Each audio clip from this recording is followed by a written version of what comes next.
Joe Biden has nominated the former boss of MasterCard, Ajay Banga, to lead the World Bank. Banga is an American citizen born in India, and his nomination by the US president comes just 1 week after David Malpass, a Donald Trump appointee, quit the role.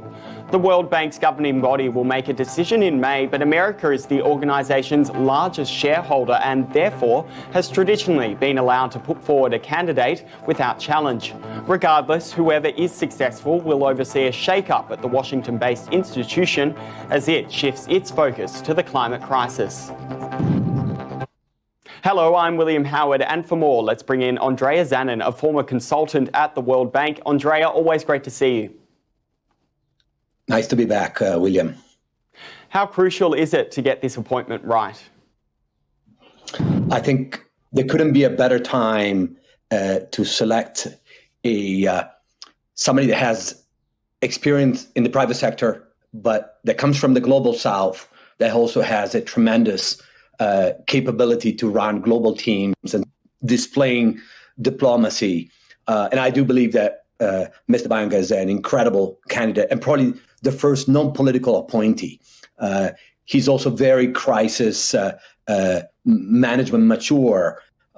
And I do believe that having a candidate that comes from the global south sends a very powerful message to the global community.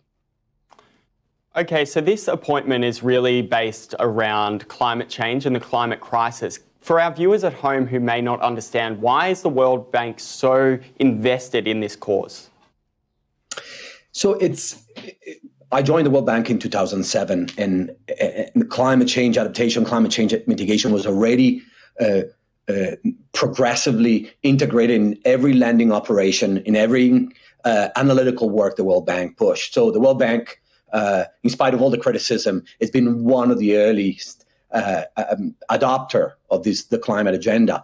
And having a financial institution of this with this financial capability, we know the annual budget of the World Bank this year, I believe it's like $700 billion, puts them as a core anchor for green growth and for investment going forward. So again, I think you cannot be a development agency, a development bank, and not be focused on reducing poverty and promoting shared prosperity without addressing climate change and variability. And the World Bank is way ahead of the game. Why did Malpass stand down then? Do you think it was internal pressure? Do we know any more about his resignation? So the appointee, the President Trump appointee, was a very political appointee. I would say his skepticism towards climate change was problematic. He never publicly accepted the science of human-caused climate distortions. A World Bank leader needs to understand global diplomacy, global mechanism, and how you address poverty.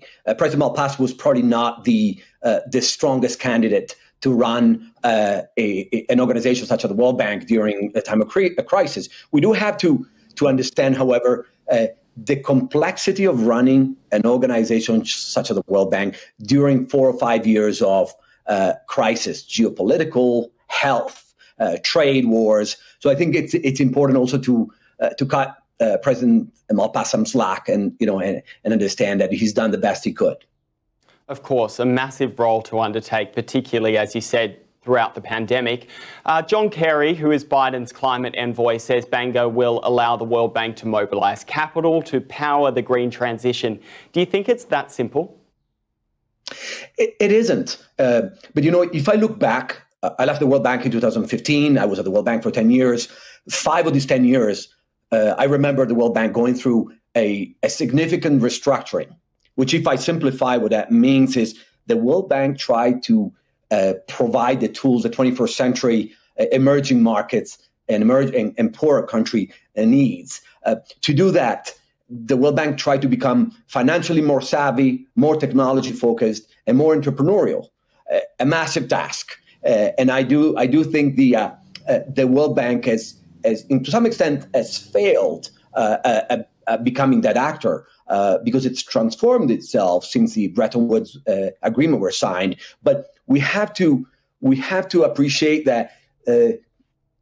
Great work on John Kerry's side, but the selection of Banga really tries to bring Wall Street, emerging markets, and global corporations all at once, which will, I understand and anticipate, being criticized by global foundations, which wanted a woman in the president's leadership job. But I do think there is an incredible talent in the new candidates coming to the leadership at the World Bank.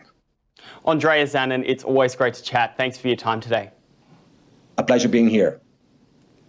And I'm William Howard. Thank you for your time. We'll be back in just a moment. You're watching Ticker News. More news is just minutes away.